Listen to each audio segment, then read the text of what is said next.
ይህ የምፅዓቱ አዋጅ ነጋሪ አገልግሎት ወቅታዊና ዕለታዊ ወጎችን በማቅረብ ትንታኔ የምንሰጥበት የተለያዩ እንግዶችንም በመጋበዝ የምናቀርብበት መድረክ ነው። መረጃዎችን ያጠናከረ ይዞልን የሚመጣው ፓስተር አለማየሁ ነሙ ሲሆን ፕሮግራሙን የመራና መሰናዶውን ኤዲት በማድረግ ወደ እናንተ የሚያቀርበው ይልቃል አስራት ነው። መልካም ጊዜ። ሻሎም ሻሎም፣ ውድ የምፅዓቱ አዋጅ ነጋሪ አድማጮቻችን ሰላም ለእናንተ ይሁን። እንዴት ዋላችሁ? ዛሬ እንግዲህ ቀኑ ማክሰኞ ነው። የማክሰኞን ደግሞ መረጃና መልእክት ደግሞ ወደ እናንተ ለማድረስ ከፓስተር አለማየሁ ጋር ተገናኝተናል። እንግዲህ ፓስተር አለማየሁ መረጃዎችን አሰባስቦልን ይዞልን መጥቷል። እነዚህ ደግሞ መረጃዎች ለኛ ሁል ጊዜ እንደምንለው የማንቂያ ደወሎቻችን ናቸውና በትኩረት እንድናዳምጥ እንድናስተውልም ጭምር አደራ ማለት እንወዳለን። እንግዲህ መልካም ጊዜ ይኖረናል ብዬ ተስፋ አረጋለሁ።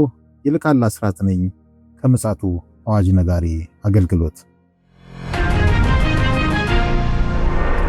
ውድ አድማጮቻችን የዓለማችን ተለዋዋጭ ወቅታዊ ጉዳዮች አንዴ በተፈጥሮ አደጋ፣ አንዴ በኢኮኖሚው መዋቅር መፈራረስ እንዲሁም ደግሞ በጦርነትና በተለያየ ሁኔታዎች የዓለማችን ውጥረት እየጋለ እየጨመረ ይገኛል።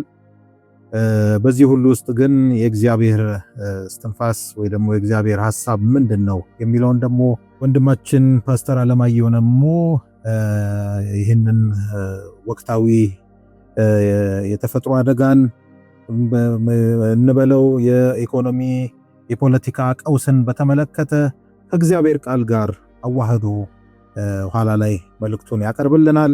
ለአሁኑ ግን ሰላምታ ላቅርብና በቀጥታ ወደ መረጃችን እናመራለን። አጠገቤ ይገኛል ፓስተር አለማየሁ ነሙ። ሰላም ላንተ ይሁን ፓስተር፣ እንዴት ነህ? እንደምን አለ ወንድም ይልቃል? እግዚአብሔር ይመስገን። በጣም የሚገርም ዘመን ላይ ነው ያለነው።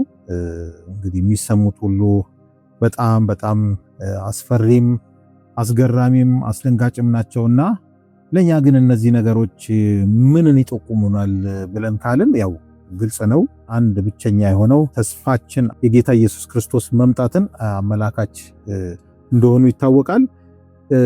ነገር ግን እስኪ ያገኘኸውን መረጃ ደግሞ ለአድማጮች አጋርተን ወደ ውይይታችን እናመራለን። እንግዲህ የዓለም ሁኔታ አንተም በስፋት አንስተዋል።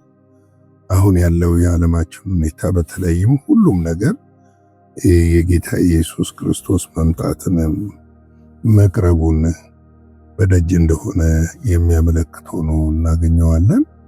ይሄው ምንድነው እንግዲህ ተፈጥሮም እየነገረን ነው።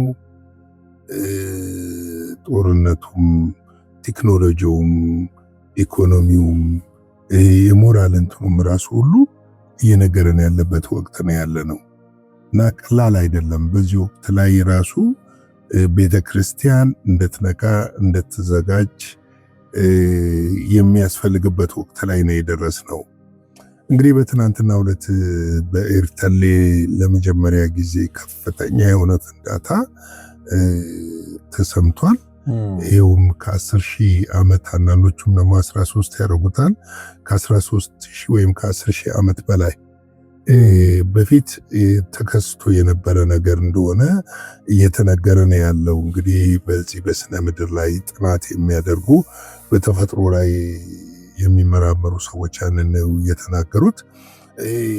እንግዲህ ፍንዳታ በተለይ ደግሞ በአፋር ክልል በተለይ በኤርተሌ አካባቢና በዛ በሚኖሩት አካባቢ ፍንዳታው በተከሰተበት ሰዓት የቀን ጨለማ አርጎት ነበረ ፍንዳታውና እንግዲህ ፍንዳታው ወደ ላይ እስከ 45,000 ፊት ወይም ጫማ ወይም ማይልስ ይላሉ እስከ 45,000 ፊት ጫማ ከፍታ ላይ ለአድማጮች እንደው ግልጽ እንዲሆን ወደ 14,000 ኪሎ ሜትር ማለት ነው።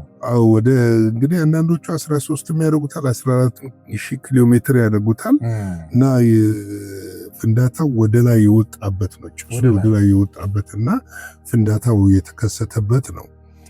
ይሄ ፍንዳታ እንግዲህ የተከሰተው በኤርተሌ አካባቢ ይሁን እንጂ ኤርተሌ ያለው የእሳተ ገሞራው ሳይሆን ከእርሱ ከ10 እስከ 8 ኪሎ ሜትር ከ8 እስከ 10 ኪሎ ሜትር ባለ ርቀት ላይ ባለ አንድ አዲስ ተራራ ላይ የተከሰተ ፍንዳታ ነው።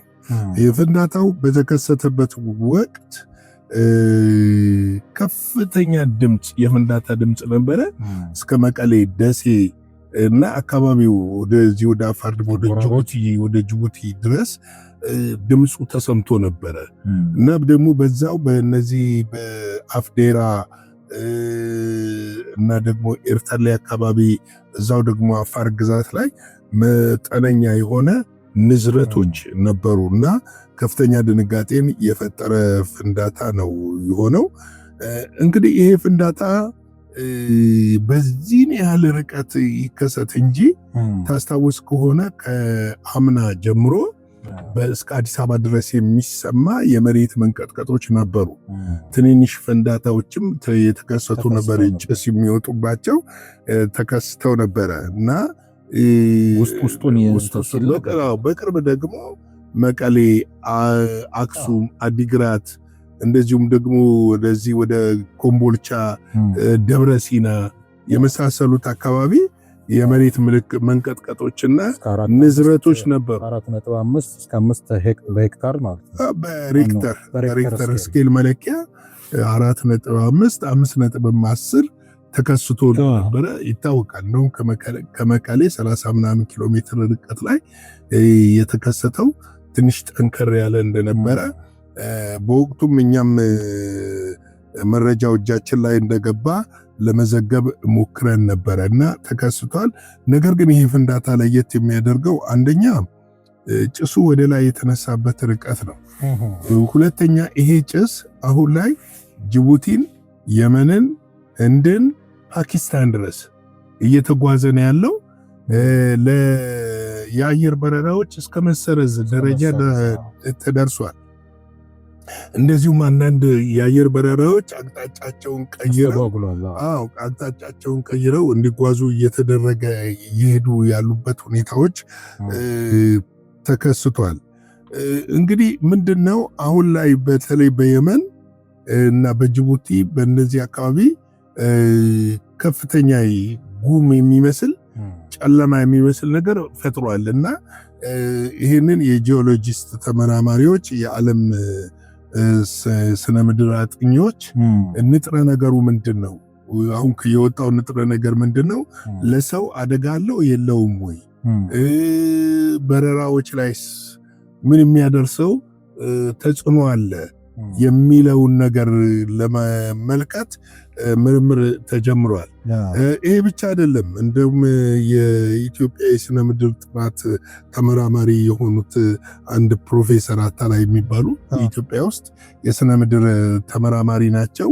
እሳቸው በትናንትናው ዕለት ለጋዜጠኞች በሰጡት መግለጫ ምንድነው ያሉት? ይሄ ፍንዳታ እዚህ ላይ ብቻ የሚያበቃ አይመስለኝም። ምናልባት ሊቀጥል ይችላል፣ ሊያስፈራ ይችላል ያስፈራል የሚል ነገር እየተከሰተ ነው ያለው፣ እየተሰማ ነው ያለው። ምናልባትም ድጋሚ ሊከሰት ይችላል የሚል ስጋት ሁሉ እንዳለ ነው እሳቸው እየተናገሩ ያሉት። ሌላው ደግሞ ምንድነው እንግዲህ ይታወቃል የስምጥ ሸለቆ ክፍተት ምስራቅ አፍሪካን ይከፍላል የሚል ነገር አለ ከዚህ በፊትም እና ምናልባት ብዙዎች ይገምቱ የነበረው ከብዙ 100,000 ዓመት ወይም ከሚሊዮን ዓመት በኋላ ይከሰታል ተብሎ ነበር እየተሰበ ያለው።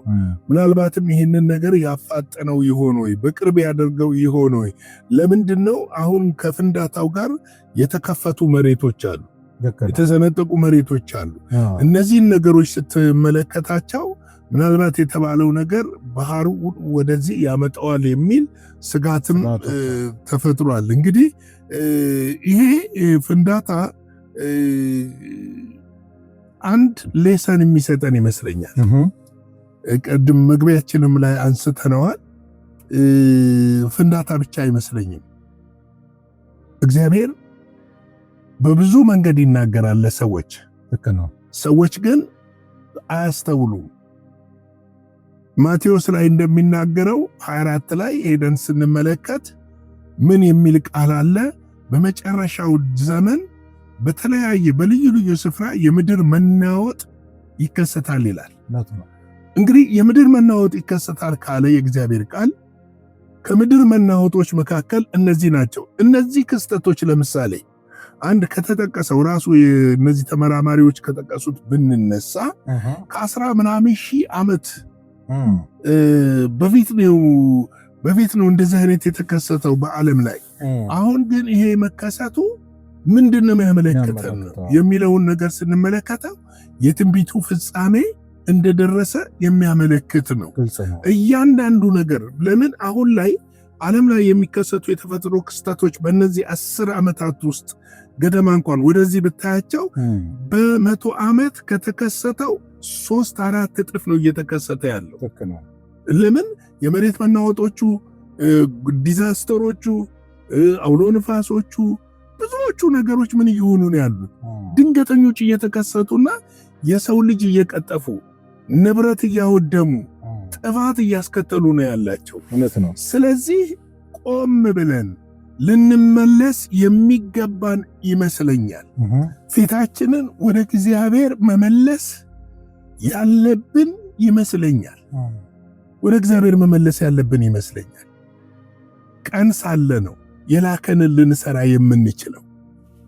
ነገ ቀኑ ከጨለመ በኋላ ካለፈ በኋላ ማንም የማይሰራባት ሌሊት ትመጣለች እንዳለ ጌታ፣ ማንም የማይሰራባት ሌሊት ከመምጣቷ በፊት በማስተዋልና እግዚአብሔርን በመፍራት እግዚአብሔር የሰው ልጆችን ለማዳን በሰጠን ተልእኮና መልእክት ተገልጠን የሰው ልጅ ከጥፋት ልንታደግ ያስፈልጋል።